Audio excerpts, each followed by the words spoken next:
Olá, hoje estamos com mais um convidado.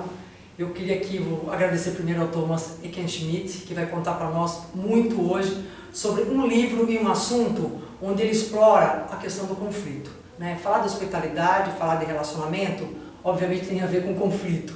E o que se espera sempre é que nas relações de consumo ou nas nossas relações pessoais, esse tipo de relação, esse tipo de solução apareça principalmente através do bom senso, da conversa, do diálogo. E o Thomas lançou há pouco tempo esse livro Do Conflito ao Acordo na Era Digital.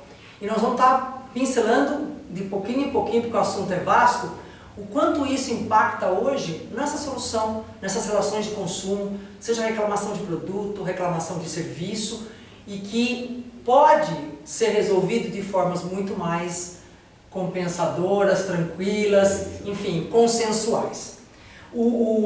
Apresentando primeiro o Thomas, ele é o fundador do Resolve Já, ele vai contar um pouquinho para nós o que é o Resolve Já, que é essa empresa, desenvolvida já há pouco tempo. Quanto tempo tem, Thomas? Um ano. E ele também é o cofundador do Instituto de Capitalismo Consciente, que também vamos ter um tema para falar, e eu tenho certeza que muitos de nós, o que é esse tal de capitalismo consciente? Existe mesmo? É possível no nosso mundo capitalista ser capitalista consciente? Que também nós vamos tratar. Mas hoje eu quero falar um pouquinho mais sobre esse livro. E eu queria começar com vocês falando de um parágrafo aqui, que foi o introdutório do livro, onde ele traz uma colocação que acho que tem tudo a ver com o nosso tema de hoje. Tá? Deixa eu só me encontrar aqui na minha introdução. Começa assim: onde existem pessoas, existem relacionamentos. E em qualquer relacionamento existem expectativas ou até mesmo pontos de vista diferentes, quer seja o relacionamento pessoal ou comercial.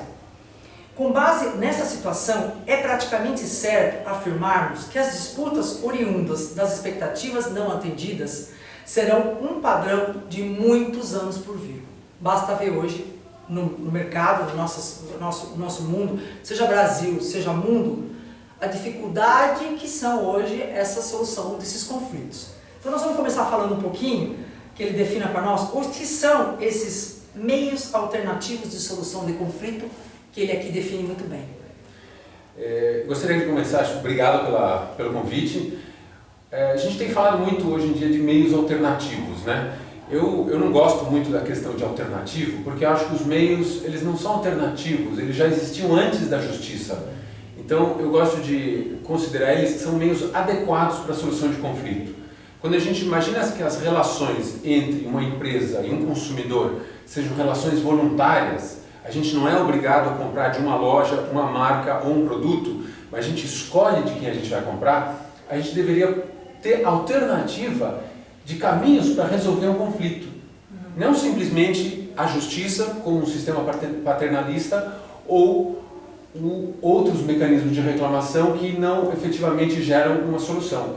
Então, esse é um momento muito grande de transformação, onde as empresas têm que assumir o papel de protagonistas e escutarem e conversarem com o consumidor, com os seus clientes. Isso é uma transformação muito grande da questão da hospitalidade empresarial mesmo. Ouvir, né? Ouvir muito, em cima disso, fazer as modificações, tomar medidas, ações para melhoria, porque o objetivo é fidelizar, encantar, enfim, criar experiência memorável. Exatamente. E acho que é só dessa forma, entendendo o que está dando errado na prestação de serviço ou no produto, vem do consumidor essa insatisfação, a gente consegue melhorar o que a gente presta, como a gente atende, como a gente encanta o nosso consumidor.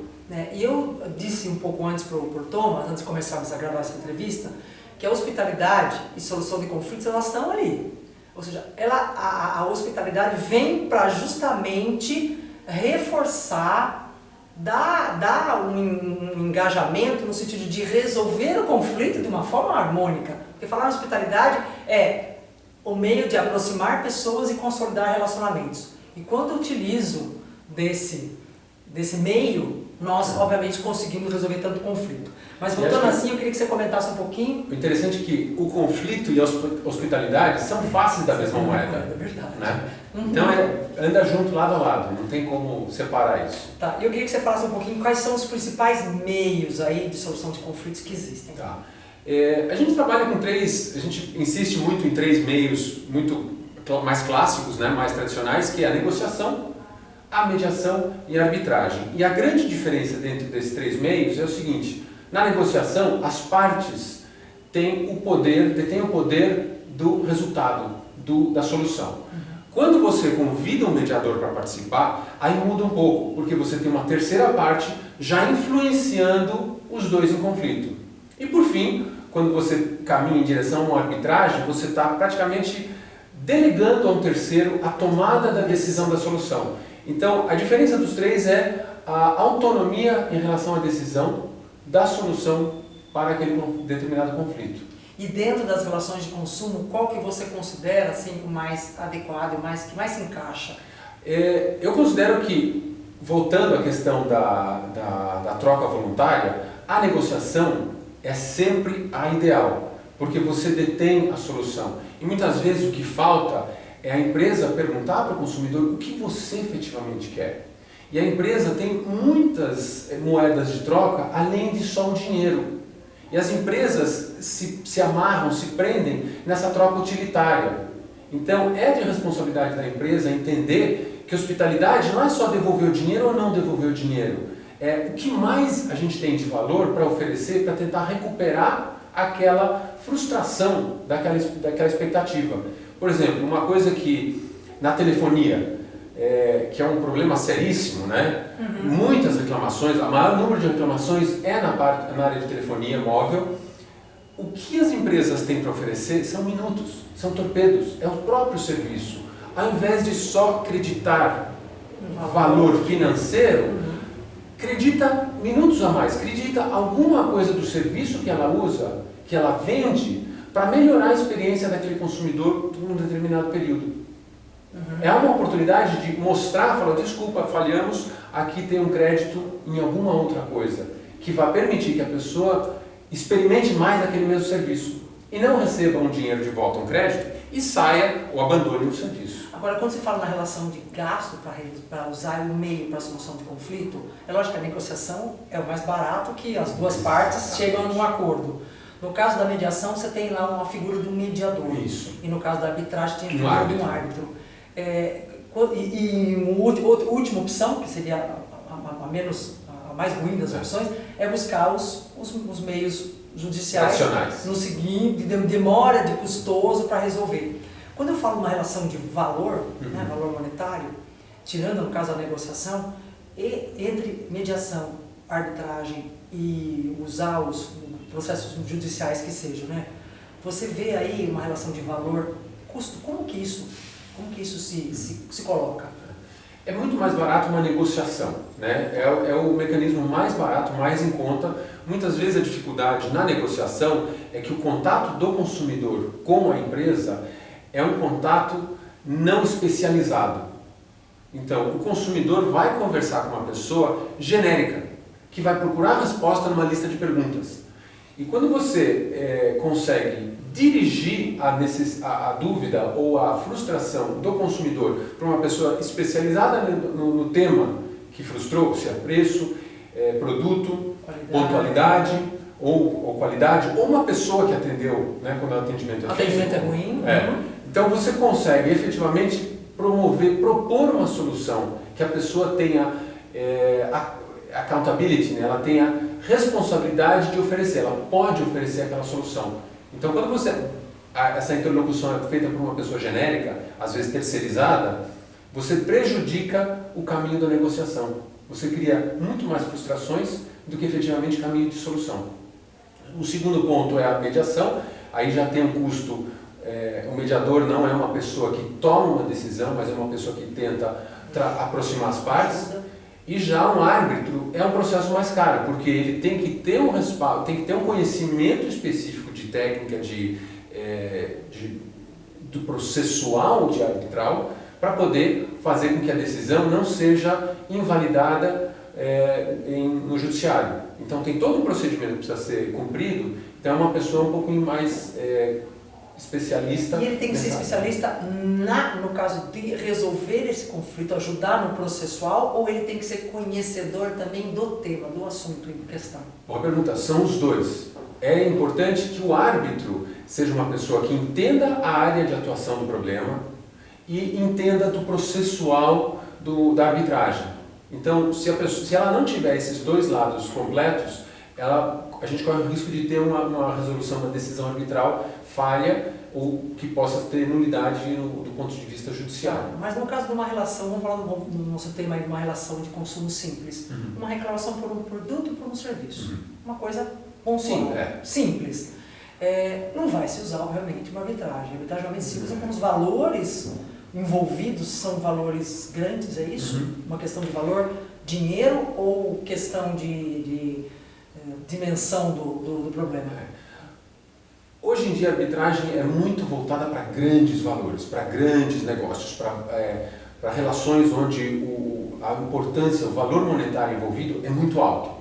O que a gente conseguiu descobrir e desenvolver é que se você traz esse processo para um ambiente online, onde você consegue reduzir grande parte desses custos e aumentar a eficiência do processo, você consegue a arbitragem resolver problemas de baixo valor, transações de consumo, né, de média 300, 500 reais, através de um canal muito mais barato.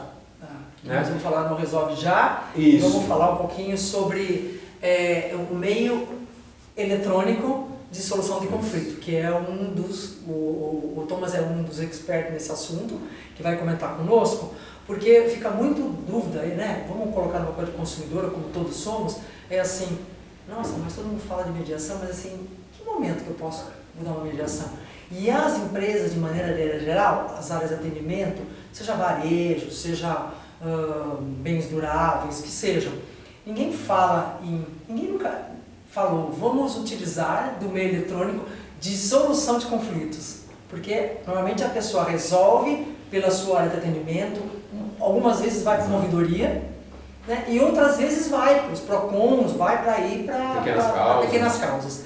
E a coisa vai tomando um vulto, um tamanho e demora. E quando se fala, né, usar a mediação, usar essas formas de solução de conflito, né, teriam que ser coisas mais populares no sentido de aplicáveis. Aí eu vou perguntar para você o seguinte, como que você vê vamos falar um pouquinho já, vamos entrar no Resolve Já, porque eu acho que entra, né? O Thomas criaram há um ano atrás, começou com uma startup, exatamente, uma empresa, onde eles têm uma solução para tratar justamente da mediação via canal eletrônico. Então eu queria que você comentasse como que isso surgiu, como é que você está vendo aqui a aplicação no mercado no Brasil? O que a gente sente no mercado hoje é uma grande satisfação geral. A gente até comenta assim que é uma litigiosidade latente na sociedade. É uma coisa assim, as pessoas não têm aonde reclamar e a reclamação morre na frustração e na falta de continuidade de negócios. Então, essa questão chamou a atenção para a gente, porque não é só o consumidor que tem direitos, mas a empresa também tem direitos. Hoje a empresa é tratada como vilão, não que talvez não deva, algumas têm até uma forma de atuar que são questionáveis, mas a empresa tem o direito de errar, assim como o consumidor tem o direito de errar. Alguns consumidores são tão agressivos na reclamação que estão perdendo em juízo ações de difamação em relação à empresa. Então, a gente tem que ter clareza que os dois lados têm direitos. O que a gente percebeu nessa frustração, nessa litigiosidade latente da sociedade é que se a gente trouxesse uma ferramenta mais eficiente, mais conveniente e mais barata para operar, a gente conseguiria levar para as empresas uma estatística para ela conseguir melhorar os seus processos e reduzir a quantidade de problemas dos seus produtos e dos seus serviços. Aí surgiu a ideia da Resolve Já. Em vez de reclamar, a gente quer trazer um canal de resolução. E isso tudo através de um canal eletrônico. O que é isso? Quando eu vou reclamar no PROCON, em pequenas causas, eu tenho que me deslocar, eu tenho que levar evidência. E aí, hoje, a penetração dos meios digitais é tão grande na sociedade brasileira, mais da metade do faturamento das empresas de telefonia móvel vem de comunicação de dados. É o momento da gente trazer uma solução onde eu reclamo de onde eu estou, eu não preciso esperar, eu anexo minhas evidências através da plataforma, que é um WhatsApp privado, Então eu não corro o risco de ser bloqueado pela justiça e quando a empresa responde, eu fico sabendo e aí eu atendo eu dou continuidade à reclamação na minha conveniência. Não no meio de uma reunião, no meio do meu almoço, no meio de um jantar. Agora, Fábio, e como é que é? Mas, há cultura, há clima, há essa aceitação por parte do brasileiro, de maneira geral, esse tipo de solução, esse tipo de meio para a solução de conflito? O que a gente percebeu, há muito interesse, a gente recebe muitas solicitações diretamente no nosso site para tratar com alguma empresa. Só que, infelizmente, se a empresa não é adepta à solução, a gente não consegue negociar. Então tem que haver, a empresa Isso. tem que aceitar, tem que se cadastrar Isso. como aceitando fazer parte dessa forma. Dessa plataforma, dessa forma de negociação, de resolução de conflito. Então é muito importante nesse processo que a empresa entenda esse processo e assuma essa metodologia para negociar. E uma pergunta que vem muito frequente é, então isso vai substituir todos os meus outros canais? Jamais. A gente vive numa economia de omnichannel. O consumidor quer ter todas as opções de contato e dependendo da situação ele quer um contato na hora, dependendo do produto ou serviço contratado. Então tem produtos que você quer uma resposta na hora, tem produtos que você... Tudo bem, eu reclamo, eu espero a volta, quando eu estou disponível eu respondo de novo e a negociação prossegue. Normalmente a gente consegue em 3 dias uma resolução e o tempo de dedicação, que é o mais interessante, é 5, 10 minutos no máximo, das duas partes envolvidas para chegar no acordo. É muito diferente, de média, de 30 minutos que você fica pendurado no call center. Então ela é toda voltada, utilizando o meio mediação na questão da solução desse conflito. Não, os 3, é escalonado, é negociação. Os 3 também. Se o consumidor não estiver satisfeito ou a empresa não conseguir chegar no acordo, eles podem pedir um mediador. Se o mediador não conseguir aproximar as partes, qualquer uma das partes pode pedir uma arbitragem. Então, dentro desse processo, você tem a opção de chegar no acordo em conjunto, chamar alguém para influenciar aquela decisão, aproximar as partes, ou delegar para um terceiro, que é a arbitragem. E ele optou pela mediação, não conseguiu na negociação chegar a um acordo. Faz-se a opção do mediador. Isso. Vocês colocam esse mediador como parte dessa relação para poder tratar, ajudar ou facilitar sobre essa solução de conflito. Exatamente. Inclusive o mediador vem de uma câmara de mediação e arbitragem. Então é uma parte efetivamente isenta. Não é um funcionário da empresa, não é um funcionário da Resolve Já e não é um funcionário ou um amigo do reclamante, do consumidor.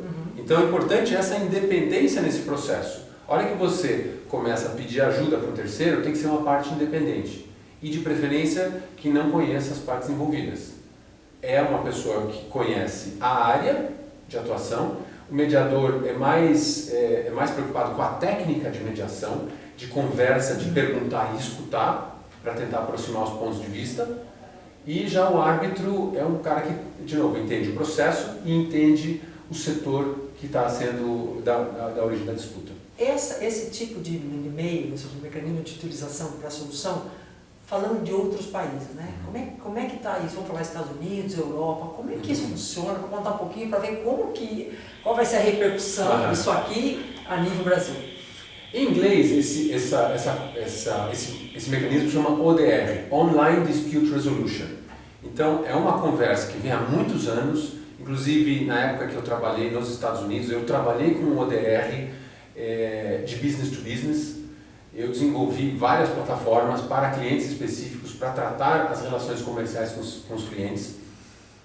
Esse trabalho começou mais ou menos junto, assim, 98, 99, né, antes da virada do século, e aí vem se desenvolvendo ao longo disso. A empresa que efetivamente teve o maior peso nesse desenvolvimento foi o eBay, que não é uma solução perfeita, independente de ODR, mas como mercado, ela atua entre o comprador e o vendedor. E as estatísticas, o mais interessante é que as estatísticas dessa história do eBay nos Estados Unidos é que todo cliente que reclama, que tem oportunidade, que enxerga ou tem acesso a um canal fácil de comunicação, ele tem uma tendência de concentrar as compras naquele local, ao invés de outro. Então vamos imaginar, nos Estados Unidos você tem eBay e Amazon para comprar coisas online de grande diversidade, variedade. Eu vou no eBay, compro uma coisa, vou na Amazon, compro uma coisa. eBay deu um problema, eu reclamo e eu tenho minha reclamação atendida de uma maneira muito pronta, rápida e estruturada.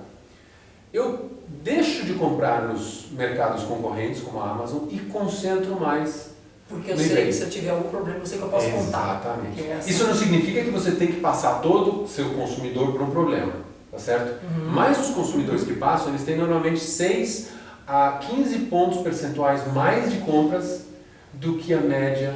Porque hoje eu vejo, né, a maioria de nós, às vezes paga muito mais por um produto, por um serviço, porque você sabe que você pode contar se eventualmente você tiver algum desvio, alguma questão. E isso dá uma segurança, assim, eu prefiro realmente pagar um pouco mais caro, porque eu sei que se eu tiver alguma questão eu vou poder comprar. Mais um exemplo interessante na Europa, com o advento da comunidade europeia, você tem países de vários idiomas convivendo no mesmo ambiente. Todos os e-commerce foram obrigados a oferecer para o consumidor uma plataforma de resolução, meios eletrônicos de solução de conflito. Por quê? Se eu estou na Espanha e eu compro alguma coisa da Alemanha, eu não tenho como ligar para um call center alemão. Então, a legislação da comunidade europeia estabeleceu que, a partir desse ano, todos os e-commerce vão ter que prover um tipo de solução eletrônica para os conflitos e para atender essa diversidade cultural. É muito interessante. Isso já está definido? Já está definido, isso é legislação europeia. Já vale a partir deste ano? A partir desse ano. Então eles começaram em 2 anos atrás, não conseguiram converter, ano passado estenderam os prazos, mas esse ano eu acho que não vai estender mais e vai começar a entrar em vigor esse requerimento, que é um requerimento muito forte, que é um requerimento que faz muito sentido. Que no Brasil, se você pensar, com o advento do e-commerce, você tem muita gente de várias áreas do país comprando. E a reclamação, para a empresa, a reclamação nas pequenas causas fora do seu centro de atendimento de trabalho é muito custosa. Então a gente vê problemas com o banco, onde um cliente reclama de uma despesa ou de uma cobrança, de alguma taxa, e ele tem razão. E às vezes o consumidor vai a pequenas causas, depois de 180 dias, né, que são as primeiras audiências, vai e consegue 10, 20, 30 vezes mais do que aquele valor. Além do prejuízo do custo da indenização, você tem advogados, tem uma série de coisas de deslocamento para atender essa reclamação. Então, a gente está num momento onde as despesas são significativas, ou seja, hoje se pensa muito, até eu acredito que principalmente nesse final do ano passado para esse ano, um momento difícil que o Brasil está passando, se vê muito a questão do quanto custa atender ou solucionar uma questão que você vai receber no PROCON lá de um outro estado, deslocamento, custo com as despesas, enfim, advogado, etc. Quanto que isso não poderia ser resolvido?